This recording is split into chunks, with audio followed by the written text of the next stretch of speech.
ಕನ್ಯಾ ರಾಶಿ ಕನ್ಯಾ ಲಗ್ನದ ಮಹನೀಯರಿಗೆ ನಮಸ್ಕಾರ. ಈ ವಿಡಿಯೋದಲ್ಲಿ ಜೂನ್ ತಿಂಗಳ ಭವಿಷ್ಯವನ್ನು ನೋಡೋಣ.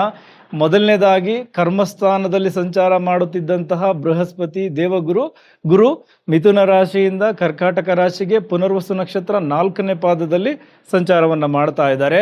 ಈ 4ನೇ ಪಾದ ಕರ್ಕಾಟಕ ನವಾಂಶಕ್ಕೆ ಬರುತ್ತೆ. ಸೊ ನಿಮಗೆ 11ನೇ ಮನೆ ಲಾಭಸ್ಥಾನ, ನಿಮ್ಮ ಇಷ್ಟಾರ್ಥಗಳನ್ನು ಸಿದ್ಧಿ ಮಾಡಿಕೊಳ್ಳುವಂತಹ ಸ್ಥಾನ, ನಿಮ್ಮ ನೆಟ್ವರ್ಕ್ ಇಂಪ್ರೂವ್ ಆಗುವಂತಹ ಸ್ಥಾನ.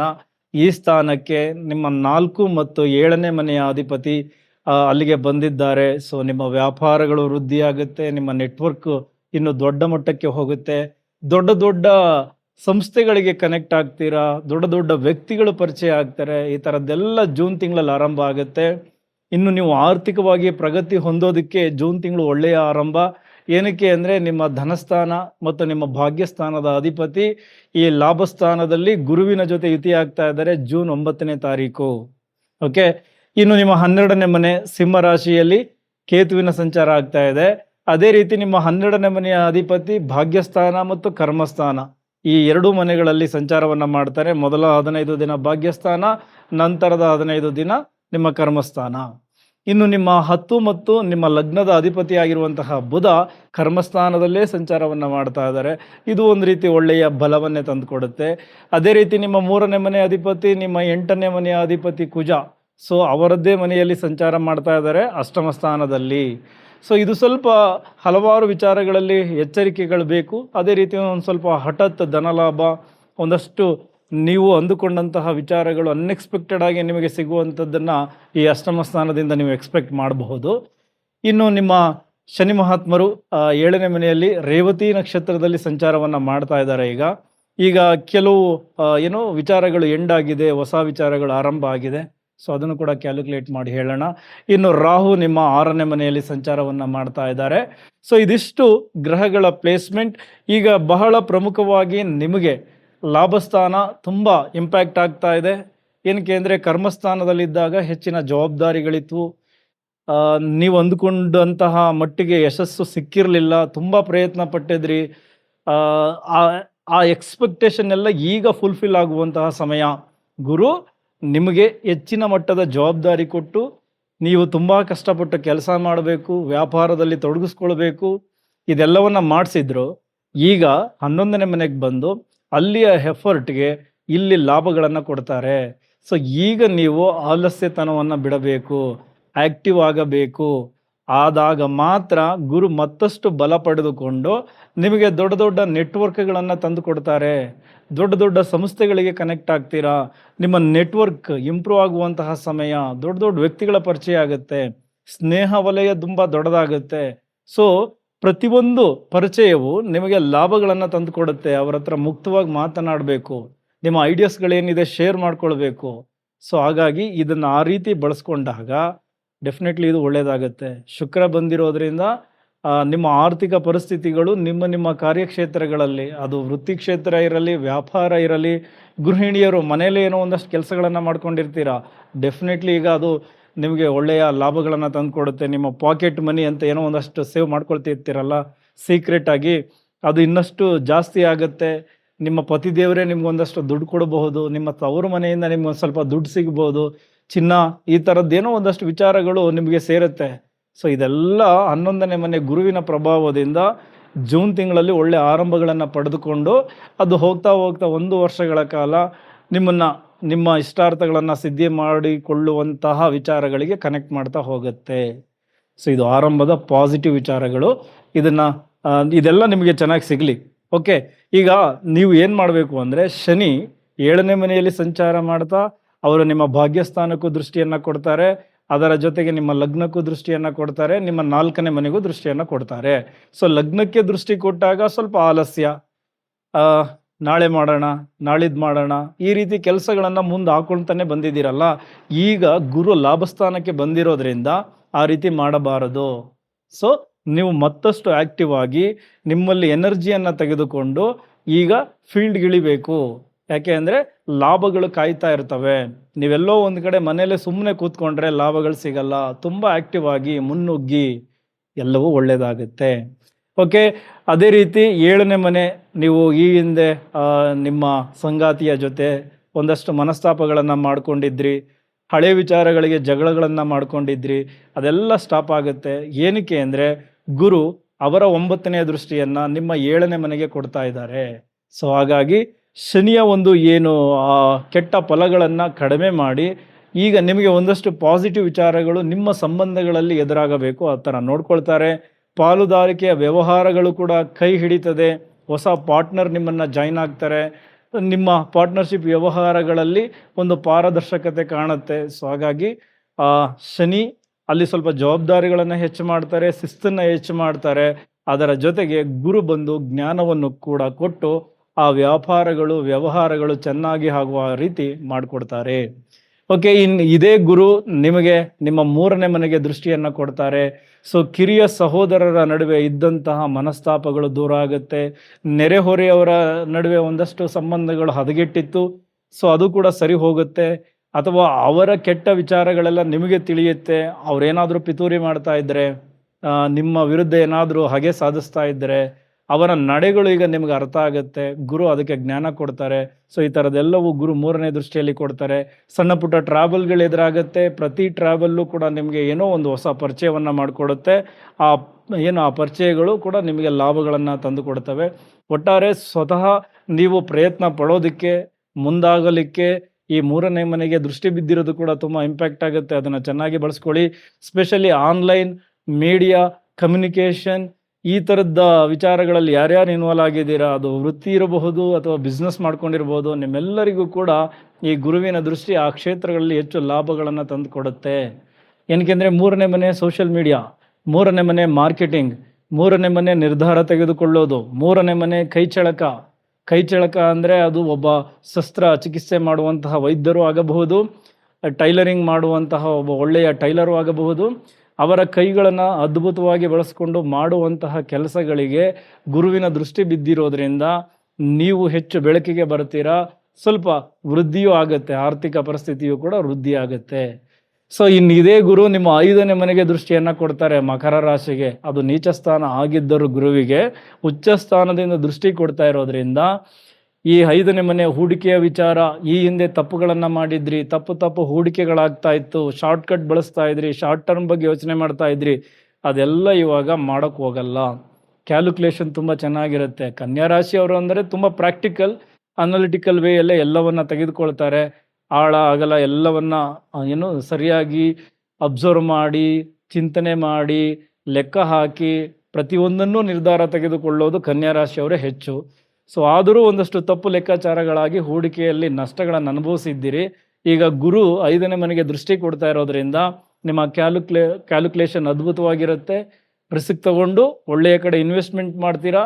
ಆ ಇನ್ವೆಸ್ಟ್ಮೆಂಟ್ ಮುಂದಿನ ದಿನಗಳಲ್ಲಿ ಹೆಚ್ಚು ಲಾಭಗಳನ್ನು ತಂದುಕೊಡುತ್ತೆ. ಅದೇ ರೀತಿ 5ನೇ ಮನೆ ಮಕ್ಕಳ ವಿಚಾರವನ್ನು ತಿಳಿಸುತ್ತೆ, ಸಂತಾನದ ವಿಚಾರವನ್ನು ತಿಳಿಸುತ್ತೆ. ಸೊ ಲಾಭಸ್ಥಾನದಲ್ಲಿ ಗುರುವಿನ ಸಂಚಾರ ಆಗ್ತಾ ಇದೆ. ಅಲ್ಲಿಂದ ನಿಮ್ಮ 5ನೇ ಮನೆಗೆ ದೃಷ್ಟಿಯನ್ನು ಕೊಟ್ಟಿರೋದ್ರಿಂದ ಸಂತಾನದಲ್ಲಿದ್ದಂತಹ ಅಡೆತಡೆಗಳು, ಆ ವಿಚಾರದಲ್ಲಿದ್ದಂತಹ ಗೊಂದಲಗಳು, ಆತಂಕಗಳು ಎಲ್ಲವೂ ದೂರ ಆಗುತ್ತೆ. ಒಂದಷ್ಟು ಖುಷಿಯ ವಿಚಾರಗಳು ಈ ಒಂದು ದೃಷ್ಟಿಯಿಂದ ನಿಮಗೆ ಖುಷಿಯನ್ನು ಕೊಡ್ತದೆ. ಅದರ ಜೊತೆಗೆ ಮಕ್ಕಳ ಬೆಳವಣಿಗೆ ನಿಮಗೆ ತುಂಬ ಚೆನ್ನಾಗಿರುತ್ತೆ.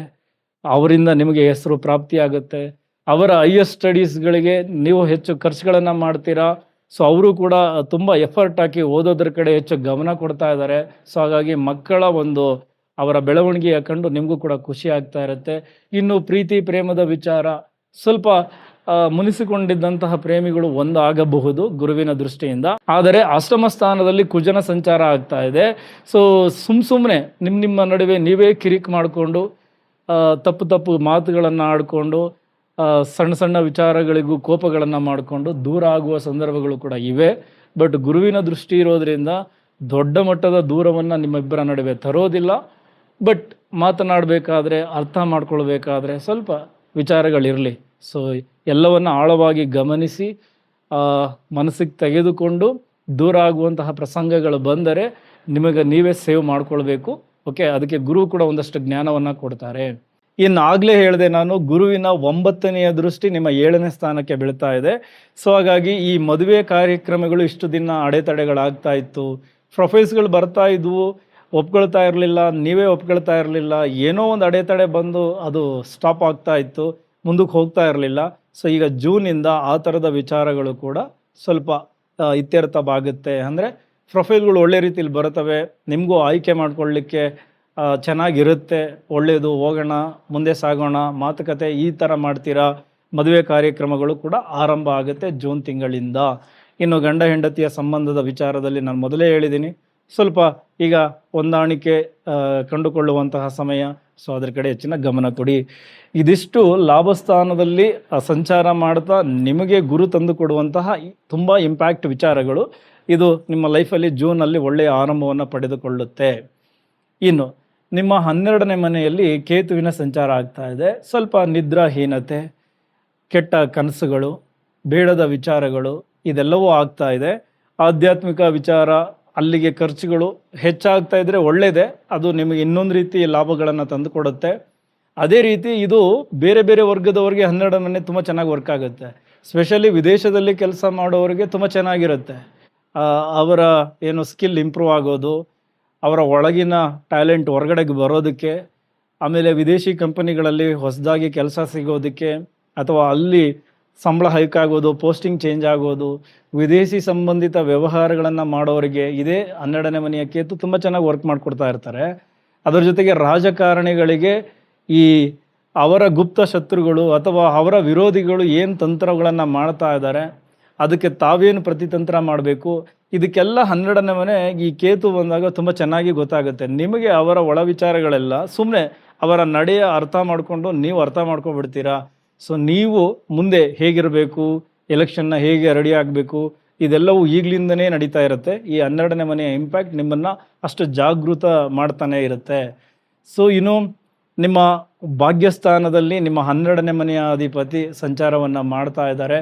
ಸ್ವಲ್ಪ ದೂರದ ಪ್ರಯಾಣಗಳು ಎದುರಾಗುತ್ತೆ. ಈ ಮೊದಲ 15 ದಿನ ಏನಾದರೂ ಟ್ರಾನ್ಸ್ಫರ್ ಆಗ್ತಾ ಇದ್ದರೆ ಅದು ನಿಮಗೆ ಬೇಡವಾದ ಸ್ಥಳ ಆಗಿರುತ್ತೆ, ಬೇಡವಾದ ಏನೋ ಹುದ್ದೆಗೆ ನಿಮ್ಮನ್ನು ಕಳಿಸ್ಬಿಡ್ತಾರೆ. ಈ ಥರದ್ದೆಲ್ಲ ಮೊದಲ 15 ದಿನ ಆಗುತ್ತೆ. ಬಟ್ ನಂತರದ 15 ದಿನಗಳಲ್ಲಿ ರವಿ 10ನೇ ಮನೆಗೆ ಬಂದು ದಿಗ್ಬಲವನ್ನು ಪಡ್ಕೊಳ್ಳೋದ್ರಿಂದ ನಿಮಗೆ ಒಂದು ಅಧಿಕಾರದಲ್ಲಿ ಅದ್ಭುತವಾದ ಶಕ್ತಿ ಸಿಗುತ್ತೆ. ನೀವು ಕೂಡ ಅಷ್ಟೇ ಅಗ್ರೆಸಿವ್ ಆಗಿ ಕೆಲಸ ಮಾಡೋದಕ್ಕೆ ಮುಂದಾಗ್ತೀರಾ, ಮೇಲಧಿಕಾರಿಗಳ ಗಮನ ಸೆಳಿತೀರಾ, ಒಳ್ಳೆಯ ಪೋಸ್ಟ್ ಸಿಗುತ್ತೆ. ಆ ಟೈಮಲ್ಲಿ ವರ್ಗಾವಣೆ ಆದರೆ ನೀವು ಅಂದುಕೊಂಡಂತಹ ಜಾಗಕ್ಕೆ ವರ್ಗಾವಣೆ ಖಂಡಿತ ಆಗುತ್ತೆ. ಅದರ ಜೊತೆಗೆ ಬುಧ ಕೂಡ 10ನೇ ಮನೆಯಲ್ಲೇ ಇದ್ದು ಅಲ್ಲಿ ಬುಧಾದಿತ್ಯ ಯೋಗ ಕ್ರಿಯೇಟ್ ಮಾಡಿ ನಿಮ್ಮ ಚಾಣಕ್ಯತನ ತುಂಬ ಚೆನ್ನಾಗಿ ಇಂಪ್ರೂವ್ ಆಗಿ ನಿಮ್ಮ ವೃತ್ತಿ ಕ್ಷೇತ್ರವನ್ನು, ನಿಮ್ಮ ವ್ಯಾಪಾರ ಕ್ಷೇತ್ರವನ್ನು ನಿಮ್ಮ ಬುದ್ಧಿಯಿಂದಲೇ ತುಂಬ ಚೆನ್ನಾಗಿ ಮಾಡ್ಕೊಳ್ತೀರಾ. ಕನ್ಯಾ ರಾಶಿ, ಕನ್ಯಾ ಲಗ್ನದವರು. ಓಕೆ, ಇನ್ನು ಅಷ್ಟಮ ಸ್ಥಾನದ ಅಧಿಪತಿ ಕುಜನೇ ಸಂಚಾರ ಮಾಡ್ತಾ ಇರೋದ್ರಿಂದ ಸ್ವಲ್ಪ ಅನಿರೀಕ್ಷಿತ ಧನಲಾಭಗಳು ಹಠಾತ್ತಾಗಿ ಸಿಗುವಂಥದ್ದು ಖಂಡಿತ ಆಗುತ್ತೆ. ಅದು ಪಿತ್ರಾರ್ಜಿತ ಆಸ್ತಿ ಇರಬಹುದು, ಅಥವಾ ನೀವೇ ಎಲ್ಲೋ ಹೂಡಿಕೆ ಮಾಡಿದ್ರಿ, ಅದು ದಿಢೀರಂತ ಮೆಚುರಿಟಿ ಪಡ್ಕೊಂಡು ನಿಮಗೆ ಕೈ ಸಿಗುತ್ತೆ. ಸೊ ಬಟ್ ಇಲ್ಲಿ ಗೃಹಿಣಿಯರು ತುಂಬ ಎಚ್ಚರಿಕೆಯಿಂದ ಇರಬೇಕು. ಅಷ್ಟಮ ಸ್ಥಾನ ಅಂದರೆ ಅದು ನಿಮ್ಮ ಮಾಂಗಲ್ಯ ಸ್ಥಾನ. ಅದು ನಿಮ್ಮ ಹಸ್ಬೆಂಡ್ಗೆ ಏನು ಅವರ ವೃತ್ತಿ ಕ್ಷೇತ್ರದಲ್ಲಿ ಒಂದಷ್ಟು ಬದಲಾವಣೆಗಳಾಗಿ ಒಳ್ಳೆಯ ವಿಚಾರಗಳು ಬರಬಹುದು. ಆದರೆ ಆರೋಗ್ಯ ಅಂತ ಬಂದಾಗ ಅವರ ಆರೋಗ್ಯದಲ್ಲಿ ತುಂಬ ವ್ಯತ್ಯಾಸಗಳಾಗುತ್ತೆ. ಈಗ ಆಲ್ರೆಡಿ ಆರೋಗ್ಯ ಹದಗೆಟ್ಟಿದ್ದರೆ ಮತ್ತಷ್ಟು ಹದಗೆಡುವಂತಹ ಸಂದರ್ಭಗಳು ಎದುರಾಗುತ್ತೆ. ಅದರ ಜೊತೆಗೆ ನೀವು ಕೂಡ ಈ ಸಣ್ಣ ಪುಟ್ಟ ಆಯುಧಗಳಿಂದನೂ ತೊಂದರೆಗಳನ್ನು ಅನುಭವಿಸ್ತೀರಾ. ಅಡುಗೆ ಮನೆಯಲ್ಲಿ ಕೆಲಸ ಮಾಡ್ತಾ ಇರ್ತೀರಾ, ಅಗ್ನಿಯಿಂದ ಸ್ವಲ್ಪ ತೊಂದರೆಗಳಾಗಬಹುದು, ಚಾಕು, ಈ ಥರದ ವಿಚಾರಗಳಿಂದ ಎಚ್ಚರಿಕೆಯಿಂದ ಇರಬೇಕು. ಈ ಅಷ್ಟಮ ಸ್ಥಾನ ನಿಮ್ಮ ಹಸ್ಬೆಂಡ್ಗೆ ವೃದ್ಧಿಯನ್ನು ಕೊಟ್ಟರು. ಅವರ ಆರೋಗ್ಯ ಸಮಸ್ಯೆಗಳು, ಈ ವೆಹಿಕಲ್ಗಳಲ್ಲಿ ಓಡಾಡಬೇಕಾದರೆ ಆಕ್ಸಿಡೆಂಟ್ ಆಗೋದು, ಈ ಥರದ ಸಂದರ್ಭಗಳೆಲ್ಲ ಈ ಜೂನ್ ತಿಂಗಳಲ್ಲಿ ಸ್ವಲ್ಪ ಜಾಸ್ತಿ ಇರುತ್ತೆ. ಸ್ವಲ್ಪ ಕೇರ್ಫುಲ್ ಆಗಿರಬೇಕು. ನೀವು ಅವರನ್ನು ಕರೆಕ್ಟಾಗಿ ಗೈಡ್ ಮಾಡಿ, ಅವರು ತುಂಬ ಫಾಸ್ಟ್ ಆಗಿದ್ದರೆ ಸ್ಲೋ ಮಾಡಿಸಿ, ಸೀಟ್ ಬೆಲ್ಟ್ ಹಾಕಿಸಿ, ಹೆಲ್ಮೆಟ್ ಹಾಕ್ಕೊಂಡು ಓಡಾಡೋದಕ್ಕೆ ಹೇಳಿ. ಒಟ್ಟಾರೆ ಅಷ್ಟಮ ಸ್ಥಾನದ ಪ್ರಭಾವದಿಂದ ಒಂದಷ್ಟು ಅನಿರೀಕ್ಷಿತ ಧನಲಾಭಗಳಿವೆ. ಈ ಗೃಹಿಣಿಯರಿಗೆ ಒಂದು ಸ್ವಲ್ಪ ಅವರ ಪತಿದೇವರಿಗೆ ಸಂಬಂಧಪಟ್ಟಂತೆ ಒಂದಷ್ಟು ಬ್ಯಾಡ್ ನ್ಯೂಸ್ಗಳು ಕೂಡ ಇವೆ. ಸೊ ಇದು ಅಷ್ಟಮ ಸ್ಥಾನದ ಪ್ರಭಾವ. ಏನಕ್ಕೆ ಅಂದರೆ ಅಷ್ಟಮ ಸ್ಥಾನದಿಂದ 2ನೇ ಮನೆಗೆ ದೃಷ್ಟಿಯನ್ನು ಕೊಡ್ತಾರೆ. ಸೊ ಹಾಗಾಗಿ ಈಗ ನೀವು ಮಾತಿನಲ್ಲಿ ಎಚ್ಚರಿಕೆಯಿಂದ ಇರಬೇಕು. ಗೃಹಿಣಿಯರು ಈ ತುಂಬ ಸಿಟ್ಟಲ್ಲಿ ಮಾತಾಡೋದು, ಕೋಪವನ್ನು ನಿಮ್ಮ ಮಾತಿನಲ್ಲಿ ತೋರಿಸೋದು, ಇದೆಲ್ಲ ಮಾಡೋಕ್ಕೆ ಹೋಗಬೇಡಿ. ಯಾಕೆಂದರೆ ಸಂಬಂಧಗಳು ಕೂಡ ಹಾಳಾಗ್ಬೋದು ಈ ಅಷ್ಟಮ ಸ್ಥಾನದ ಪ್ರಭಾವದಿಂದ. ಸೊ ಹಾಗಾಗಿ ಮಾತಿನಲ್ಲೂ ಕೂಡ ಹಿಡ್ತಾ ಇರಲಿ. ಅದೇ ರೀತಿ ನಿಮ್ಮ 11ನೇ ಮನೆಗೆ ಕುಜನ ದೃಷ್ಟಿ ಬೀಳುತ್ತೆ, ಅವರ 4ನೇಯ ದೃಷ್ಟಿ ಬೀಳುತ್ತೆ. ಸೊ ಹಾಗಾಗಿ ಅಲ್ಲಿ ಲಾಭಸ್ಥಾನ ತುಂಬ ಚೆನ್ನಾಗಿದೆ. ಸ್ವಲ್ಪ ಆತುರದ ನಿರ್ಧಾರಗಳು ಬೇಡ, ತುಂಬ ವೇಗವನ್ನು ಹಾಕಕ್ಕೆ ಹೋಗ್ಬೇಡಿ. ಎಲ್ಲ ವಿಚಾರಗಳಲ್ಲೂ ಸ್ವಲ್ಪ ನಿಧಾನ ಮಾಡಿ, ಕ್ಯಾಲ್ಕುಲೇಟಿವ್ ಆಗಿ ತಗೊಳ್ಳಿ. ಇದನ್ನು ಮಾಡೋದ್ರಿಂದ ಅಷ್ಟಮ ಸ್ಥಾನದಿಂದ 4ನೇ ಮನೆಗೆ ಕುಜನ ದೃಷ್ಟಿ ಬೀಳ್ತಾ ಇರೋದು ಕೂಡ ನಿಮಗೆ ಸಪೋರ್ಟಿವ್ ಆಗಿರುತ್ತೆ. ಸ್ವಲ್ಪ ವೇಗವಾಗಿ ಕೆಲಸ ಮಾಡೋದಕ್ಕೆ, ಎನರ್ಜಿಯಾಗಿರೋದಕ್ಕೆ ಇದೆಲ್ಲ ಸಪೋರ್ಟ್ ಮಾಡುತ್ತೆ. ಬಟ್ ತುಂಬ ಆತುರದ ನಿರ್ಧಾರಗಳು, ಸಡನ್ನಾಗಿ ಏನೇನೋ ಪ್ಲ್ಯಾನ್ ಮಾಡ್ಕೊಳ್ಳೋದು, ಎಲ್ಲೆಲ್ಲೋ ಹೋಗೋದು, ಇದೆಲ್ಲ ಮಾಡೋಕ್ಕೆ ಹೋಗ್ಬೇಡಿ. ಅದು ಲಾಸಸ್ನ ತಂದು ಕೊಡುತ್ತೆ. ಇನ್ನು 6ನೇ ಮನೆಯಲ್ಲಿ ರಾಹು, ಸೊ 6ನೇ ಮನೆಯ ಅಧಿಪತಿ 7ನೇ ಮನೆಯಲ್ಲಿ. ಸೊ ಹಾಗಾಗಿ ಈ ಕೋರ್ಟ್ ಕೇಸ್ಗೆ ಸಂಬಂಧಪಟ್ಟಂತೆ ಏನಾದರೂ ನೀವು ಈ ತಿಂಗಳು ನೀವು ನಿಮ್ಮ ಪರವಾಗಿ ಬರಬೇಕು ಅಂತ ಅಂದುಕೊಂಡಿದ್ದರೆ ಡೆಫಿನೆಟ್ಲಿ ಬರುತ್ತೆ. ಅವರದ್ದು ಏನೇ ತಂತ್ರಗಳು ನಡೀತಾ ಇದ್ದರೂ ಈಗ ಗುರುವಿನ ದೃಷ್ಟಿ ನಿಮ್ಮ 6ನೇ ಮನೆಯ ಅಧಿಪತಿಯ ಮೇಲೆ ಬೀಳ್ತಾ ಇದೆ. ಸೊ ಅದು 7ನೇ ಮನೆಯಲ್ಲಿ ಸಂಚಾರ ಮಾಡ್ತಾ ಇರೋದ್ರಿಂದ, 7ನೇ ಮನೆಗೆ ಗುರುವಿನ ದೃಷ್ಟಿ ಇರೋದ್ರಿಂದ ಶನಿ ಒಂದು ಸ್ವಲ್ಪ ಬಲವೂ ಕೂಡ ಸಿಕ್ತು. ಸೊ ಹಾಗಾಗಿ ಕೋರ್ಟ್ ಕೇಸ್ಗಳಲ್ಲಿ ಗೆಲ್ತೀರಾ. ಇನ್ನು ಕಾಂಪಿಟೇಟಿವ್ ಎಕ್ಸಾಮ್ ಬರೆಯೋರು ಕೂಡ ಸ್ವಲ್ಪ ಆತುರತೆಯನ್ನು ಕಡಿಮೆ ಮಾಡಿಕೊಳ್ಬೇಕು. ಅಷ್ಟಮದಲ್ಲಿ ಕುಜ ಇದ್ದಾಗ ತುಂಬ ವೇಗಗಳು ಜಾಸ್ತಿ. ಸೊ ಹಾಗಾಗಿ ನಿಧಾನವಾಗಿ ನಿಮ್ಮ ಪ್ರಶ್ನೆ ಪತ್ರಿಕೆಗಳನ್ನು ನೋಡಿಕೊಂಡು ಓವರ್ ಕಾನ್ಫಿಡೆನ್ಸ್ ಆಗದೆ ಉತ್ತರಗಳನ್ನು ಬರೀರಿ. ಯಾಕೆಂದರೆ ನಿಮಗೆ ಕಾಂಪಿಟೇಟಿವ್ ಎಕ್ಸಾಮ್ಗಳಲ್ಲಿ ಒಳ್ಳೆಯ ರಿಸಲ್ಟ್ ಸಿಗುವಂತಹ ಸಾಧ್ಯತೆ ಕನ್ಯಾ ರಾಶಿಯವರಿಗೆ ಡೆಫಿನೆಟ್ಲಿ ಇದೆ. ಅದೇ ರೀತಿ ವಿದ್ಯಾರ್ಥಿಗಳಿಗೆ 4ನೇ ಮನೆ ವಿದ್ಯಾಸ್ಥಾನ, ಸೊ ಅವರು 11ನೇ ಮನೆ. ಸೊ ತುಂಬ ಚೆನ್ನಾಗಿ ನಿಮ್ಮ ಎಜುಕೇಷನ್ ಇವಾಗ ಚೆನ್ನಾಗಾಗುತ್ತೆ. ಗುರುಗಳ ಒಂದು ದೃಷ್ಟಿ ಬಿದ್ದಿರೋದ್ರಿಂದ ಒಳ್ಳೆಯ ಜ್ಞಾನಾರ್ಜನೆ ಆಗುತ್ತೆ. ಗುರುಗಳು ಕೂಡ ನಿಮಗೆ ಅದ್ಭುತವಾಗಿ ನಿಮಗೆ ಶಿಕ್ಷಣವನ್ನು ಕೊಡ್ತಾರೆ. ಅವ್ರು ಹೇಳೋದು ನಿಮಗೆ ಅರ್ಥ ಆಗುತ್ತೆ. ಹಾಗಾಗಿ ಈ ಪ್ರೈಮರಿ ಎಜುಕೇಷನ್ ಡೆಫಿನೆಟ್ಲಿ ಕನ್ಯಾ ರಾಶಿಯ ಮಕ್ಕಳಿಗೆ ತುಂಬ ಚೆನ್ನಾಗಿರುತ್ತೆ. ಅದೇ ರೀತಿ ಹೈಯರ್ ಸ್ಟಡೀಸ್ಗೂ ಕೂಡ ಗ್ರಹಗಳ ಬಲ ತುಂಬ ಚೆನ್ನಾಗಿರೋದ್ರಿಂದ ನಿಮ್ಮ ಹೈಯರ್ ಸ್ಟಡೀಸ್ ತುಂಬ ಚೆನ್ನಾಗಾಗುತ್ತೆ.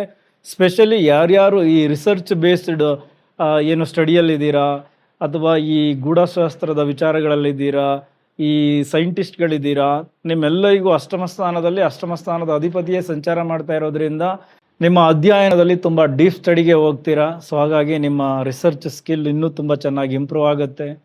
ಅದೇ ರೀತಿ ಅಷ್ಟಮ ಸ್ಥಾನ ಅಂದರೆ ಅದು ಗುಪ್ತ ವಿದ್ಯೆಗಳು ಕೂಡ ಬರುತ್ತೆ, ಈ ಸರ್ಜನ್ಗಳು ಕೂಡ ಬರುತ್ತೆ, ಜ್ಯೋತಿಷಿಗಳು ಕೂಡ ಬರುತ್ತೆ. ಸೊ ಹಾಗಾಗಿ ಈ ರೀತಿಯ ಕ್ಷೇತ್ರದಲ್ಲಿರೋರಿಗೆ ಅಷ್ಟಮ ಸ್ಥಾನದ ಪ್ರಭಾವ ತುಂಬ ಚೆನ್ನಾಗಿ ಕೆಲಸ ಮಾಡ್ತಾ ಇದೆ. ಮೇಯಿಂದನೇ ಜೂನ್ ತಿಂಗಳಲ್ಲಿ ಅದು ಇನ್ನೊಂದಷ್ಟು ದಿನ ಇರೋದ್ರಿಂದ ತುಂಬ ಚೆನ್ನಾಗಿರುತ್ತೆ. ಇನ್ನು ಶುಕ್ರ ಗುರು ಜೊತೆ ಯುತಿಯಾಗಿರೋದ್ರಿಂದ ಡೆಫಿನೆಟ್ಲಿ ಮನೆಯಲ್ಲೇ ಕುಂತು ತುಂಬ ಜನ ಆರ್ಥಿಕ ಸಬಲತೆಯನ್ನು ಕಾಣ್ತೀರಾ. ಒಂದಷ್ಟು ಹಣ ಗಳಿಸೋದಕ್ಕೆ ಏನಾದರೂ ಕೆಲಸಗಳನ್ನು ಖಂಡಿತ ಮಾಡ್ತೀರಾ. ಮನೇಲಿ ಇರೋ ಗೃಹಿಣಿಯರು ಟೈಲರಿಂಗ್ ಜಾಬ್ ಮಾಡ್ಬೋದು, ಅಥವಾ ಬೇರೆ ಬೇರೆ ಸ್ಕಿಲ್ಸ್ಗಳನ್ನು ಬಳಸ್ಕೊಂಡು ನೀವು ಹಣ ಗಳಿಕೆಗೆ ಮುಂದಾಗ್ತೀರಾ. ಒಂದಷ್ಟು ಸೇವಿಂಗ್ ಜಾಸ್ತಿ ಆಗುತ್ತೆ. ಬಟ್ ನೀವು ಎಚ್ಚರಿಕೆಯಿಂದ ಇರಬೇಕಾಗಿರೋದು ಸ್ವಲ್ಪ ನಿಮ್ಮ ಅಡುಗೆ ಮನೆ, ಆಯುಧ, ಸಣ್ಣ ಪುಟ್ಟ ತೊಂದರೆಗಳಾಗಬಹುದು, ಅದರಲ್ಲಿ ಎಚ್ಚರಿಕೆಯಿಂದ ಇರಿ. ಇನ್ನು ಅದೇ ರೀತಿ ಶುಕ್ರ ಲಾಭಸ್ಥಾನದಲ್ಲಿರೋದ್ರಿಂದ ಸ್ಪೆಷಲಿ ಸಿನಿಮಾ ರಂಗ, ಕ್ರಿಯೇಟಿವ್ ಕ್ಷೇತ್ರದಲ್ಲಿರೋರು, ಮೀಡಿಯಾ ಕ್ಷೇತ್ರದಲ್ಲಿರೋರು ನಿಮ್ಮ ಇಷ್ಟಾರ್ಥಗಳನ್ನು ಸಿದ್ಧಿ ಮಾಡ್ಕೊಳ್ತೀರಾ. ಹಣ ಗಳಿಕೆ ಜಾಸ್ತಿ ಆಗುತ್ತೆ, ಜನಾಕರ್ಷಣೆಯು ಕೂಡ ಜಾಸ್ತಿ ಆಗುತ್ತೆ, ನಿಮ್ಮ ನೆಟ್ವರ್ಕ್ ಇಂಪ್ರೂವ್ ಆಗುತ್ತೆ ನಿಮ್ಮ ಕ್ಷೇತ್ರಗಳಿಗೆ ಸಂಬಂಧಪಟ್ಟಂತೆ. ಇನ್ನು ಗೃಹಿಣಿಯರು ಸ್ವಲ್ಪ ಈ ಮನೆಯಲ್ಲೇ ಒಂದಷ್ಟು ನಿಮ್ಮ ಸ್ಕಿಲ್ಸ್ಗಳನ್ನು ಬಳಸ್ಕೊಂಡು ಹಣ ಸಂಪಾದನೆಗೆ ಮುಂದಾಗ್ತೀರಾ. ಅದರಿಂದನೂ ಕೂಡ ನಿಮ್ಮ ಬ್ಯಾಂಕ್ ಬ್ಯಾಲೆನ್ಸ್ ಜಾಸ್ತಿ ಆಗುತ್ತೆ. ಸೊ ಇದೆಲ್ಲ ಶುಕ್ರ ಕೂಡ ನಿಮಗೆ ಪ್ರಭಾವವನ್ನು ತಂದು ಕೊಡ್ತಾರೆ. ಇನ್ನು ರಿಯಲ್ ಎಸ್ಟೇಟಲ್ಲಿ ಇನ್ವಾಲ್ವ್ ಆಗಿರುವ ಕನ್ಯಾ ರಾಶಿ, ಕನ್ಯಾ ಲಗ್ನದವರು ತುಂಬ ಎಚ್ಚರಿಕೆಯಿಂದ ಇರಿ. ಸ್ವಲ್ಪ ಡಾಕ್ಯುಮೆಂಟ್ಸ್ಗಳಲ್ಲಿ ವ್ಯತ್ಯಾಸಗಳಾಗಬಹುದು, ಮೋಸಗಳಾಗಬಹುದು. ಬಟ್ ನೀವು ಟಚ್ ಮಾಡಬೇಕಾಗಿರೋದು ಈಗ ಸ್ವಲ್ಪ ಲಿಟಿಗೇಷನ್ ಪ್ರಾಪರ್ಟಿ. ತುಂಬ ದಿನದಿಂದ ಅದು ಸೇಲೇ ಆಗ್ತಾ ಇರಲಿಲ್ಲ, ನೀವು ಹೋಗಿ ಕೈ ಹಾಕಿದ್ರೆ ಸೇಲ್ ಆಗುತ್ತೆ. ಸೊ ಆ ಥರ ಹಳೆಯ ಪ್ರಾಪರ್ಟಿಗಳನ್ನು ಸೇಲ್ ಮಾಡೋದಕ್ಕೆ ಇದು ರೈಟ್ ಆದ ಸಮಯ, ಅಷ್ಟಮದಲ್ಲಿ ಕುಜ ಇದ್ದಾಗ. ಸೊ ಆ ಥರದ ಪ್ರಾಪರ್ಟಿಗಳಿಗೆ ಕೈ ಹಾಕಿ ಎಲ್ಲೂ ಆಗದೇ ಇಲ್ಲ ಕೆಲಸಗಳು ಅಂತ ಹೇಳ್ತಾ ಇರ್ತಾರೆ. ನೀವು ಹೋಗಿ ಕೈ ಹಾಕಿದ ಮೇಲೆ ಅದು ಒಂದು ಇತ್ಯರ್ಥಕ್ಕೆ ಬರುತ್ತೆ. ಬಟ್ ಡಾಕ್ಯುಮೆಂಟ್ಸಲ್ಲಿ ತುಂಬ ಎಚ್ಚರಿಕೆಯಿಂದ ಇರಿ. ಆ್ಯಂಡ್ ಮೋಸ ಮಾಡೋರು ನಿಮ್ಮ ಬೆನ್ನ ಹಿಂದೆನೇ ಇರ್ತಾರೆ, ಅದ್ರ ಬಗ್ಗೆನೂ ಹೆಚ್ಚು ಗಮನಗಳು ಇರಬೇಕು. ಇನ್ನು ಓವರಾಲ್ ಆರೋಗ್ಯದ ಬಗ್ಗೆ ನೋಡೋದಾದರೆ ಹಿರಿಯ ನಾಗರಿಕರು ನಿಮ್ಮ ಕಾಲಿಗೆ ಪೆಟ್ಟುಗಳನ್ನು ಮಾಡ್ಕೊಳ್ತೀರಾ. ಯಾಕೆಂದರೆ ನಿಮ್ಮ ಲಗ್ನಕ್ಕೆ ಶನಿ ಮಹಾತ್ಮರ ದೃಷ್ಟಿ ಇದೆ. ಅದರ ಜೊತೆಗೆ BP ರಿಲೇಟೆಡ್ ಇಶ್ಯೂಸ್ ಜಾಸ್ತಿ ಆಗಬಹುದು, ದೇಹದಲ್ಲಿ ಉಷ್ಣತೆ ಜಾಸ್ತಿ ಆಗುತ್ತೆ, ಈ ಪೈಲ್ಸ್ ಈ ಥರದ ವಿಚಾರಗಳಲ್ಲಿ ಹೆಚ್ಚು ದೇಹ ಬಳಲುತ್ತೆ. ಸೊ ಅದರ ಕಡೆ ಹೆಚ್ಚಿನ ಗಮನ ಕೊಡಿ. ಇನ್ನು ಸ್ವಲ್ಪ ಮಾನಸಿಕ ಆತಂಕಗಳು, ಇಲ್ಲದ ಭಯಗಳು, ನಿದ್ರಾಹೀನತೆ, ಈ ಥರದ ಸಮಸ್ಯೆಗಳು ನಿಮಗೆ ತುಂಬ ದಿನದಿಂದ ಕಾಡ್ತಾ ಇದೆ. ಇದು ಜೂನ್ ತಿಂಗಳಲ್ಲಿ ಇನ್ನಷ್ಟು ಜಾಸ್ತಿ ಮಾಡುತ್ತೆ. ಸೊ ಹಾಗಾಗಿ ಸ್ವಲ್ಪ ಪಾಸಿಟಿವ್ ವಾತಾವರಣವನ್ನು ಸೃಷ್ಟಿ ಮಾಡ್ಕೊಳ್ಳಿ. ಇಲ್ಲದನ್ನು ಇದೆ ಅಂತ ಭ್ರಮೆಯಲ್ಲಿ ಏನೇನೋ ಯೋಚನೆ ಮಾಡಿ ತಪ್ಪು ನಿರ್ಧಾರಗಳಿಗೂ ಬರಬೇಡಿ. ನೆಗೆಟಿವ್ ಆಲೋಚನೆಗಳನ್ನು ತಲೆಯಲ್ಲಿ ತುಂಬ್ಕೊಳ್ಳೋಕೆ ಹೋಗಬೇಡಿ. ಪಾಸಿಟಿವ್ ಅಪ್ರೋಚಲ್ಲಿರಿ. ಲಾಭಸ್ಥಾನದಲ್ಲಿ ಗುರು ಇದ್ದಾರೆ, ಒಂದಷ್ಟು ಖಂಡಿತ ಲಾಭಗಳನ್ನು ತಂದು ಕೊಟ್ಟೇ ಕೊಡ್ತಾರೆ. ಇನ್ನು ನಕ್ಷತ್ರಗಳ ಕಡೆ ಗಮನ ಕೊಡೋದಾದರೆ ಉತ್ತರ ಫಾಲ್ಗುಣಿ ನಕ್ಷತ್ರದವರಿಗೆ ಈ ಉದ್ಯೋಗ ಕ್ಷೇತ್ರಗಳಲ್ಲಿ ಹೆಚ್ಚು ಪ್ರಗತಿ ಈ ನಕ್ಷತ್ರದವರೇ ಜಾಸ್ತಿ ಕಾಣೋದು. ಹೊಸದಾಗಿ ಉದ್ಯೋಗ ಸಿಗೋದು, ಸರ್ಕಾರಿ ಅಧಿಕಾರಿಗಳಿಗೆ ಬಡ್ತಿ ಸಿಗೋದು, ವರ್ಗಾವಣೆ, ಮೇಲಧಿಕಾರಿಗಳಿಂದ ಪ್ರಶಂಸೆ, ಗೌರವ ಇದೆಲ್ಲ ಪ್ರಾಪ್ತಿಯಾಗೋದು ಉತ್ತರ ಫಾಲ್ಗುಣಿ ನಕ್ಷತ್ರದವರಿಗೆ. ಆ್ಯಂಡ್ ರಾಜಕಾರಣಿಗಳು ಇದೇ ನಕ್ಷತ್ರದಲ್ಲಿ ಇರ್ತಾರೆ. ಸೊ ಇವರಿಗೆ ಹೈಕಮಾಂಡಿಂದ ಒಂದು ಪ್ರಶಂಸೆ ಸಿಗುತ್ತೆ. ಹೊಸ ರೀತಿಯ ಜವಾಬ್ದಾರಿಗಳು ಸಂಘ ಸಂಸ್ಥೆಗಳಿಗೆ ಸಂಬಂಧಪಟ್ಟಂತೆ ಈ ರಾಜಕಾರಣಿಗಳಿಗೆ ಖಂಡಿತ ಸಿಗುತ್ತೆ. ಒಂದು ಜವಾಬ್ದಾರಿ ಸಿಗುತ್ತೆ ಜೂನ್ ತಿಂಗಳಿಂದನೇ. ಸೊ ಹಾಗಾಗಿ ರಾಜಕಾರಣಿಗಳಿಗೂ ತುಂಬ ಚೆನ್ನಾಗಿದೆ. ಮೊದಲ 15 ದಿನ ಸ್ವಲ್ಪ ನಿಮ್ಮ ಮಾತನ್ನು ಬಿಗಿ ಹಿಡಿದುಕೊಳ್ಳಿ. ಸುಮ್ಮನೆ ಈಗೋ ಕ್ಲಾಶಸ್ಗಳಾಗುವ ಸಾಧ್ಯತೆಗಳಿರುತ್ತೆ. ಬಟ್ ನಂತರದ 15 ದಿನ ಡೆಫಿನೆಟ್ಲಿ ಒಳ್ಳೆಯದಾಗುತ್ತೆ. ಅದರ ಕಡೆ ಹೆಚ್ಚಿನ ಗಮನ ಇರಲಿ. ಈ ಕಾನೂನಿನ ವಿಚಾರಗಳು, ಕೋರ್ಟ್ ಕೇಸ್ಗೆ ಸಂಬಂಧಪಟ್ಟಂತಹ ವಿಚಾರಗಳಲ್ಲಿ ಡೆಫಿನೆಟ್ಲಿ ನಿಮ್ಮ ನಕ್ಷತ್ರದವರಿಗೆ ತುಂಬ ಚೆನ್ನಾಗಿರುತ್ತೆ, ಜಯವನ್ನು ಪಡಿತೀರಾ. ಆರೋಗ್ಯದ ಕಡೆ ತುಂಬ ಕೇರ್ಫುಲ್ ಆಗಿರಬೇಕು. ಅದು specially BP and body related ಇಶ್ಯೂಸ್ಗಳ ಕಡೆ, ಕಣ್ಣಿನ ಆರೋಗ್ಯದ ಕಡೆನೂ ಕೂಡ ತುಂಬ ಎಚ್ಚರಿಕೆಗಳನ್ನು ತೆಗೆದುಕೊಳ್ಬೇಕು. ಹಾಗೆ ಈಗ ಹಸ್ತ ನಕ್ಷತ್ರದವರಿಗೆ ನೋಡೋಣ. ನಿಮ್ಮ 11ನೇ ಮನೆ ಅಂದರೆ ಚಂದ್ರ ಅಧಿಪತಿ ಆಗ್ತಾರೆ, ಅಲ್ಲಿ ಗುರುವಿನ ಸಂಚಾರ ಆಗ್ತಾ ಇದೆ, ಜೊತೆಗೆ ಶುಕ್ರನ ಇತಿ. ನಿಮ್ಮ ಆದಾಯ ಮೂಲಗಳು ಹೆಚ್ಚಲಿವೆ, ವ್ಯಾಪಾರ ವೃದ್ಧಿ ಆಗ್ತದೆ. ಎಲ್ಲೋ ಒಂದು ಕಡೆ ಹಣ ಸ್ಟಕ್ ಆಗಿತ್ತು, ಬಂದು ಸೇರುತ್ತೆ. ಬಿಲ್ಸ್ ಎಲ್ಲ ಪೆಂಡಿಂಗ್ ಇತ್ತು, ಖಂಡಿತ ಆಗುತ್ತೆ. ನಿಮ್ಮ ಇಷ್ಟಾರ್ಥಗಳು ಸಿದ್ಧಿ ಆಗೋದಕ್ಕೆ ಇದು ಸರಿಯಾದ ಸಮಯ. ತುಂಬ ಚೆನ್ನಾಗಿ ಬಳಸ್ಕೊಳ್ಳಿ. ಆದರೆ ನಿಮ್ಮ 11ನೇ ಮನೆಗೆ ಕುಜನ ದೃಷ್ಟಿ ಬೀಳುತ್ತೆ. ಸೊ ಹಾಗಾಗಿ ಸ್ವಲ್ಪ ಆತಂಕ, ಭಯ ಇದೆಲ್ಲವೂ ನಿಮಗೆ ಎದುರಾಗುತ್ತೆ. ಮಾನಸಿಕ ಗೊಂದಲಗಳು ಎದುರಾಗುತ್ತೆ. ಸ್ವಲ್ಪ ಕಂಟ್ರೋಲ್ ಮಾಡ್ಕೊಳ್ಳಿ ಹಸ್ತ ನಕ್ಷತ್ರದವರು. ಅದರ್ವೈಸ್ ಲಾಭಸ್ಥಾನದ ಪ್ರಭಾವ ಡೆಫಿನೆಟ್ಲಿ ನಿಮಗೆ ಹಲವಾರು ವಿಚಾರಗಳಲ್ಲಿ ಲಾಭಗಳನ್ನು ತಂದುಕೊಡುತ್ತೆ.